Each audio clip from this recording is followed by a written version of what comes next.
gender, berpindah dari laki-laki menjadi wanita, wanita menjadi laki-laki. Sampai seorang banci yang ketika Kang Boni ajak hijrah, Mas, Bang, hijrah Bang. Insya Allah Ustaz. Hijrah kata gue, malu. Malu, makasih abang ini laki Bang, laki. Ayo datang kajian Kang Boni di Masjid Trans Studio Bandung. Setiap Sabtu sore insya Allah. Insya Allah Ustaz. Datang Pak. Sabtu sore, pada asar. Datang ke masjid. Ustaz, alhamdulillah saya hijrah. Saya bilang, kenapa lu dihijab, Mali?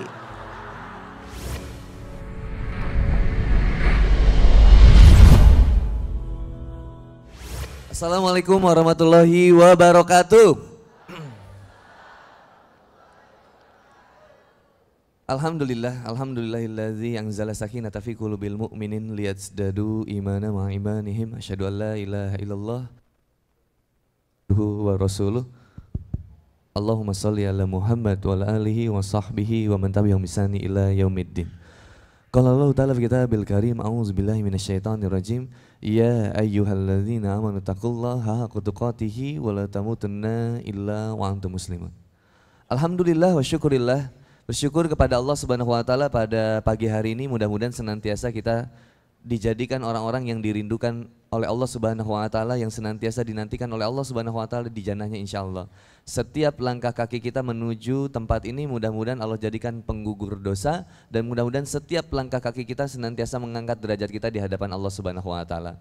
Ibu-ibu dan bapak-bapak yang dirahmati oleh Allah Subhanahu wa taala, pada pagi hari ini apa tujuan kita sampai ke sini? Ada nggak di antara kita yang datang ke sini yang ngarep pengen dapetin jodoh? Jawab dengan jujur. Ada nggak? Ada nggak yang datang ke sini ngarepinnya cuman pengen ketemu Mas Mario, Mas Adrian atau artis-artis aja? Ada? Ada nggak yang datang ke sini cuman pengen ngarep konsumsinya? Ada nggak yang datang ke sini terhipnotis? Ada nggak?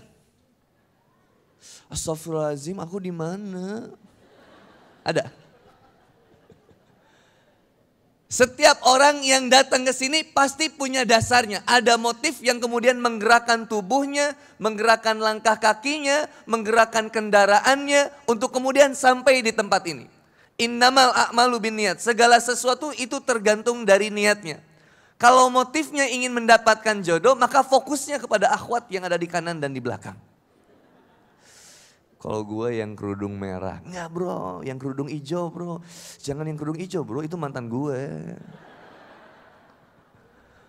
Kalau fokusnya ke makanan, dia komen makanannya.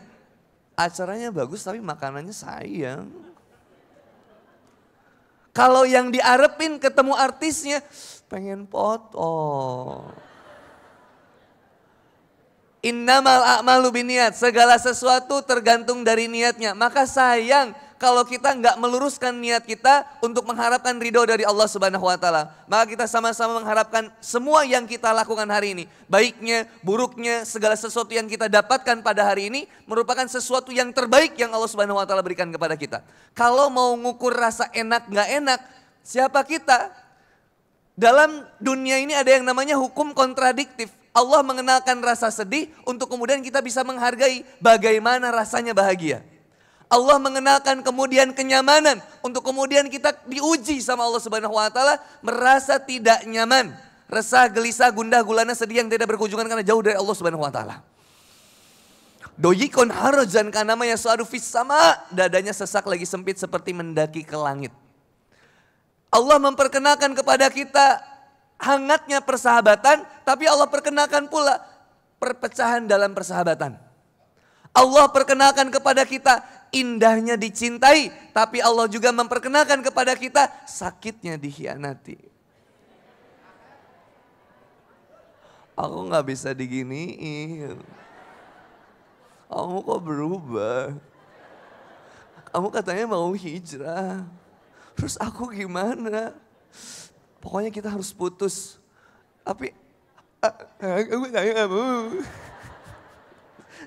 Aku tuh sayang banget sama kamu. Kamu gak boleh ninggalin aku.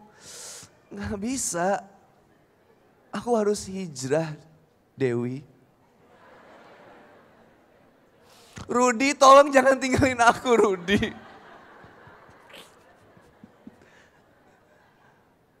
Akhirnya kemudian Rudi hijrah. Dewi menyesali kesendirian. Dia terpuruk dalam kehinaan, rasa sakit hati yang begitu mendalam. Pernah sakit, tapi tak pernah sesakit ini. Terus, sakitnya luar biasa ketika dikhianati. Indahnya bunga mawar jangan dilihat dari bunganya saja. Merah, merona, indah bunganya. Tapi siapa yang kemudian berusaha untuk menggenggamnya begitu erat, maka tangannya akan terlukai. Indahnya cinta jangan dilihat dari nafsunya saja. Kalau dilihat dari nafsunya saja, berapa banyak wanita yang menjadi korban, sakit hatinya, hancur kehidupannya gara-gara seorang pria yang ternyata tidak pernah tulus mencintai dirinya. Data dari Komnas Perempuan tahun 2012 didapatkan data 259.150 kasus kekerasan terhadap wanita. 63%-nya KDRT, kekerasan dalam rumah tangga. Pertanyaannya, yang selalu jadi korban cewek atau cowok? Yang selalu dikhianati cewek atau cowok? Yang selalu dibohongin cewek atau cowok? Yang selalu nyakitin cewek atau cowok? Yang selalu ngebohong cewek atau cowok? Yang selalu nyakitin cewek atau cowok? Sakit hati ini. Maka wanita tidak pernah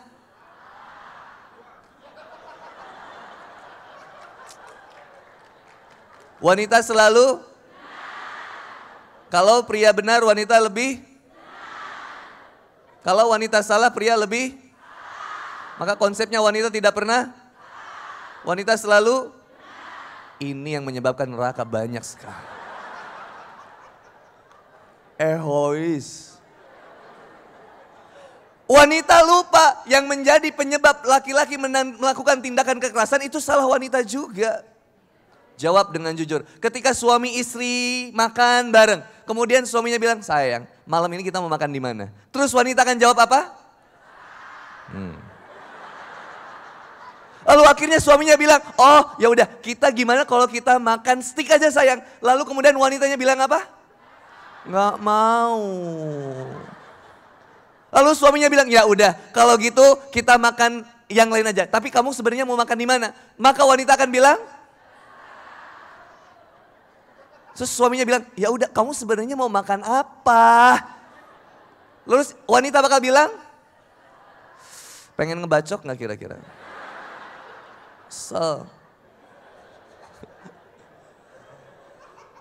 Ini yang jadi permasalahan luar biasa.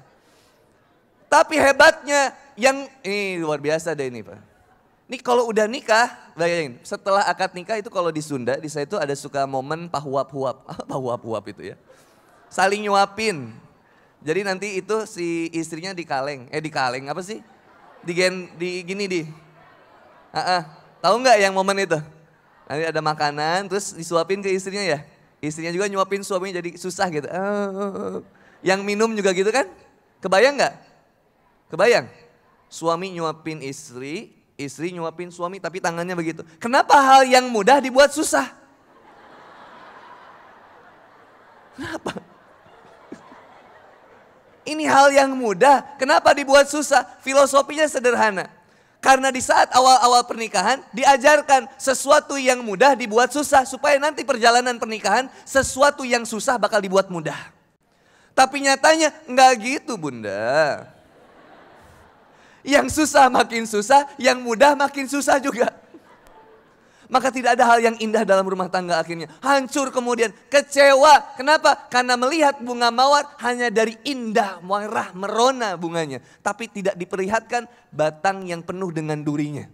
Kisah alegoris yang mengumpamakan bahwa ada indah bunga mawar di pertamanan. Tapi ada yang menghinakan kaktus yang dengan sepenuh dirinya itu duri semuanya. Padahal dalam musim kemarau kaktus menahan air yang begitu banyak untuk kemudian dia sebarkan kepada yang lain. Berduri tubuhnya. Semuanya berduri, tapi besar kebermanfaatannya. Mawar, indah merona bunganya, tapi berduri batangnya. Siapa yang kemudian berusaha untuk menggenggamnya, pasti akan terluka.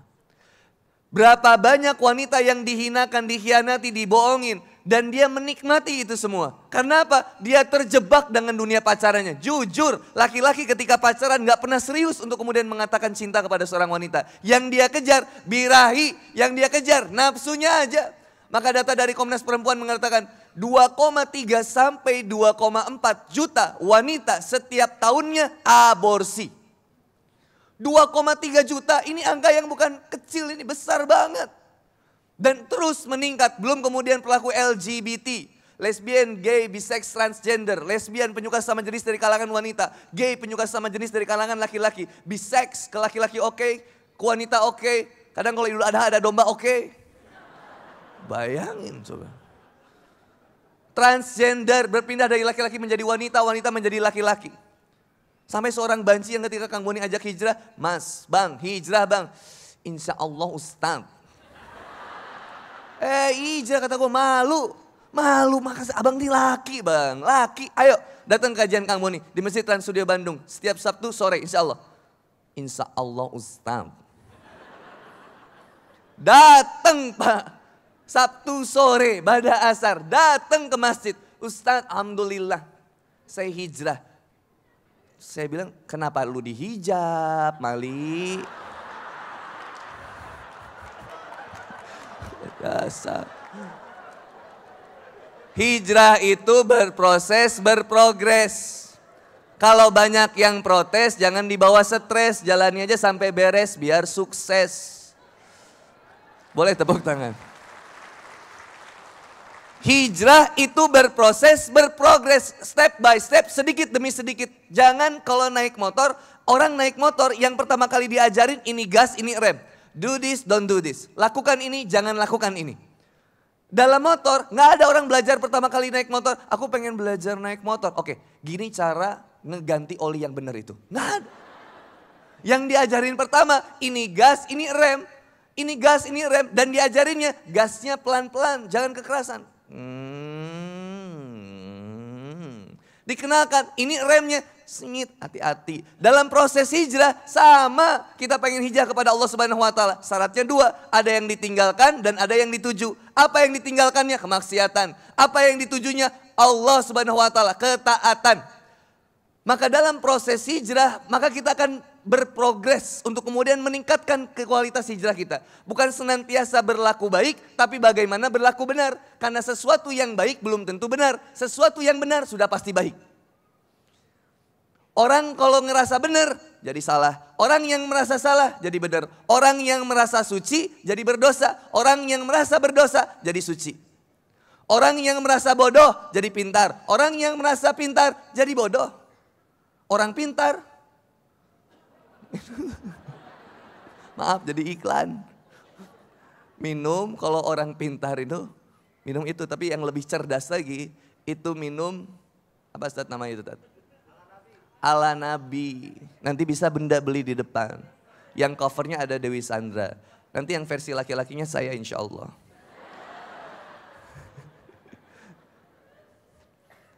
Orang yang cerdas, yang bagaimana? Ada 3 ahsan di dalam Quran. Salah satunya ahsan di takwim. Allah ciptakan kita sebaik-baiknya bentuk, sebaik-baiknya makhluk. Siapa? Manusia yang punya akal yang bisa membedakan ini yang baik, ini yang buruk, ini yang benar, ini yang salah. Setiap sifat dan manusia yang bertentangan dengan nilai-nilai kemanusiaan selalu disejajarkan dengan hewan. Contoh misalkan, kalau PSK itu disebutnya kupu-kupu. Orang yang senantiasa mempermasalahkan satu kampung dengan satu kampung yang lain diadu, itu disebutnya adu. Kalau ada suami yang kemudian jelalatan matanya disebut kemudian kucing, buaya. Coba, semuanya hewan ini. Kalau ada yang senang korupsi disebutnya tikus. Tikus got. Tikus kantor. Tikus kantor, buaya darat, kambing hitam, kucing garong. Keong racun, apa lagi? Ayam kampus. Semuanya disejajarkan dengan hewan. Kenapa? Quran surat Al-A'raf ayat 179. Walaqad zara'na li jahannama katsiran minal jinni wal insi lahum qulubun la yafqahuna biha. Dan pasti kami akan mengisi neraka jahanam banyak dari golongan jin dan manusia. Kenapa? Mereka memiliki hati tapi tidak pernah dipergunakan untuk memahami ayat-ayat Allah. Mereka diberikan penglihatan tapi tidak pernah dipergunakan untuk melihat tanda-tanda kebesaran Allah. Mereka diberikan pendengaran tapi tidak pernah berusaha mendengarkan ayat-ayat Allah. Ulaikal an'am bal hum adol. Mereka itu seperti hewan ternak, bahkan lebih sesat lagi. Kambing, sapi, onta, domba aja paham. Kalau jalan bareng-bareng ke sana. Makan rumput, makan biasa. Bajing sama bajingan bedanya tipis. Kalau bajing makan satu selesai. Bajingan ini diambil, kursi dijual, ini jual, semuanya diambil. Yang luar biasanya manusia, ahsani taqwim, sebaik-baiknya bentuk Allah sudah titipkan potensi itu. Wa nafsi wa ma sawwaha, demi jiwa yang telah sempurna penciptaannya. Fa'alhamaha fujuruha wa taqwaha, ada potensi fujur, ada potensi takwa. Yang setiap manusia mempergunakan potensi takwanya, maka dia akan sampai kepada keridhaan Allah Subhanahu wa taala. Yang beratnya itu luar biasa. Maka dalam proses hijrah bukan hanya berlaku baik tapi benar.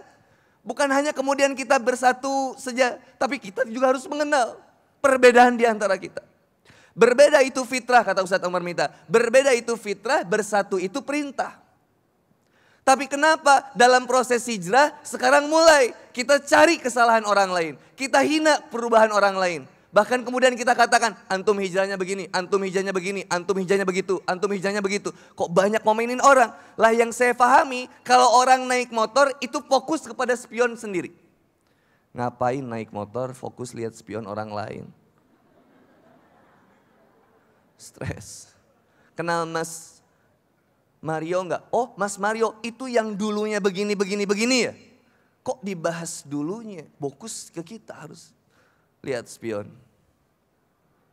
Lebih besar spion mobil kita atau kaca depan di mobil kita? Halo, kenapa jadi stres gini nih? Lebih besar spion kita atau kaca depan kita kira-kira? Kaca depan artinya apa? Yang di depan ini lebih layak untuk diperjuangkan. Yang ada di belakang cukup menjadi bahan istighfaran untuk kemudian apa? Seperti panah. Untuk kemudian ditarik ke belakang untuk melesat ke depan. Maka kemudian melihat spion pun begitu. Kita lihat masa lalu kita. Oh, saya dulu pernah begini. Saya dulu pernah begini. Saya dulu pernah begini. Kenapa? Supaya kemudian kita menghargai proses ini dan menikmati, bersyukur kepada Allah. Ya Allah, terima kasih.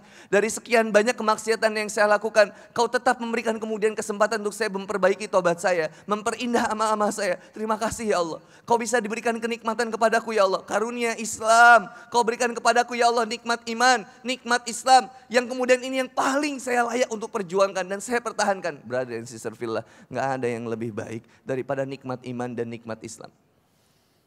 Ditukar sama apapun, gak mau. Dengan kerjaan yang haram, gak mau. Dengan sesuatu yang melalaikan kita dari Allah Subhanahu wa taala, gak mau. Ini nikmat iman, nikmat Islam. Saya cerita sama Kang Mario kemarin. Historinya luar biasa di Bali. Tapi akhirnya kita hadir ke sini untuk memperbaiki histori itu. Dulu pernah bermaksiat, Allah hadirkan ke Bali untuk kemudian, ayo tebar manfaat. Ayo tebar manfaat. Wa amma bini'mati rabbika fahadis. Sampaikan kenikmatan iman dan kenikmatan Islam. Ya Allah, terima kasih ya Allah. Saya dulu pernah maksiat, saya dulu pernah begini. Tapi ya Allah, Engkau berikan kesempatan untuk kemudian aku bertobat dan memperbaiki ini ya Allah. Apalagi hal yang bukan paling nikmat selain nikmat iman dan nikmat Islam. Senikmat-nikmatnya makanan, apapun yang kita makan keluarnya sama. Mau makanan dari 50.000 sampai makanan yang 1 jutaan lebih keluarnya tetap sama, begitu Bunda. Gak mungkin Bunda ketika makan yang 2 juta keluarnya, permata, berlian.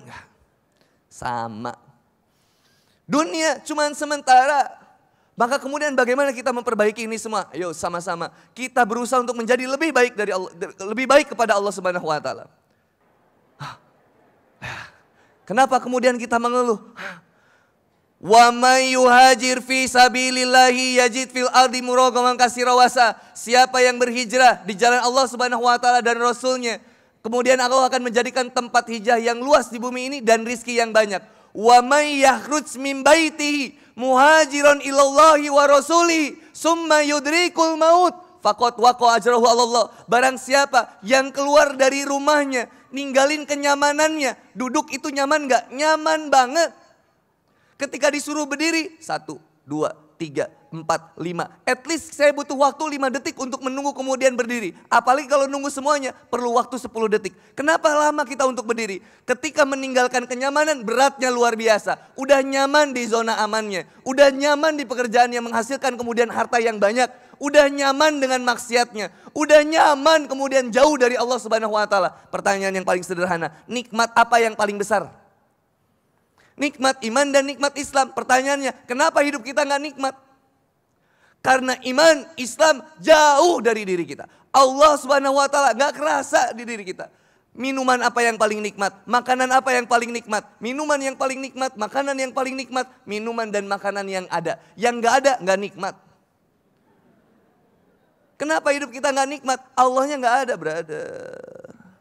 Kalau Allahnya ada, nikmat. Dikasih uji, nikmat. Gak diuji, mohon maaf, diuji dengan sesuatu yang menghinakan kita. Dicaci, dihina, difitnah, nikmat. Dipuji, bukan jadi nikmat, hati-hati kita.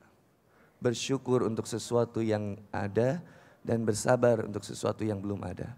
Wa may yakhruj min baitihi muhajiron illallahi wa rasulihi summa yudrikul maut faqad waqa ajrahu Allah. Jangan pernah berhenti untuk mencoba. Jangan pernah menyerah untuk mencoba. Dan jangan pernah mencoba untuk menyerah. Hidup kita singkatnya luar biasa. Amazing Muharram, waktu yang tepat untuk kita memperbaiki semua hijrah kita, langkah-langkah kita. Brother and sister fillah yang dirahmati oleh Allah Subhanahu wa taala. Seorang Grace Super pernah mengatakan, at the first you make habits, at last habits makes you. Di mana awal kita membuat sebuah kebiasaan, akhirnya kebiasaan itulah yang akan kemudian menjadikan siapa diri kita. A ship in the port is safe. Perahu itu kalau didiemin di dermaga itu aman, tapi bukan untuk itu perahu itu diciptakan. Perahu diciptakan untuk menerjang ombak, gelombang yang begitu besar sampai akhirnya menghasilkan nahkoda yang handal. Allah menguji kita dengan segala sesuatunya, ekonomi, keluarga, teman yang nyebelin, istri yang begitu, suami yang begini, anak yang begitu. Nikmatilah proses pendewasaan keimanan. Nikmatilah proses ketakwaan yang sedang dibentuk oleh Allah Subhanahu wa taala. Yang Allah pengennya kita apa? Sabar. Terakhir Allah sebutkan dalam Quran surat Ar-Ra'd dengan kalimat yang begitu indah. Salamun alaikum bima sabartum. Salam sejahtera bagi kalian yang senantiasa sabar ketika kehidupan dunianya. Sabar dengan proses hijrahnya. Sabar dengan cacian dan makiannya. Sabar untuk senantiasa mengeluarkan harta yang terbaik di jalan Allah Subhanahu wa taala. Dia gak butuh dunia. Dia allazina yunfikuna fis-sarra'i wa darra. Dia keluarkan harta yang terbaik. Baik dalam keadaan lapang maupun sempit. Dalam keadaan bahagia maupun sulit. Bismillah. Kenapa berat? Hidup ini semuanya pemberian, tapi kenapa kita sulit untuk memberi? Terlalu sombong, karena dunia terlalu di tangan. Bismillah, lepasin aja. Apa yang diterima, kasih. Maka konsepnya terima, kasih. Apa yang ditanggung akan diminta jawabannya. Makanya namanya tanggung jawab. Mudah-mudahan jadi kebaikan buat kita semua dan kita siap untuk menjadi seorang mukmin, mukminah yang kemudian kita sampai di ridha Allah Subhanahu wa taala semuanya dengan ketakwaan kita insyaallah. Mudah-mudahan bermanfaat buat semuanya. Saya mohon maaf seandainya dari lisan saya sikap saya yang kurang bermanfaat atau menyakiti dari teman-teman semuanya. Sukses buat kita semuanya. Fastabiqul khairat fi sabilillah. Billahi taufiq wal hidayah. Assalamualaikum warahmatullahi wabarakatuh.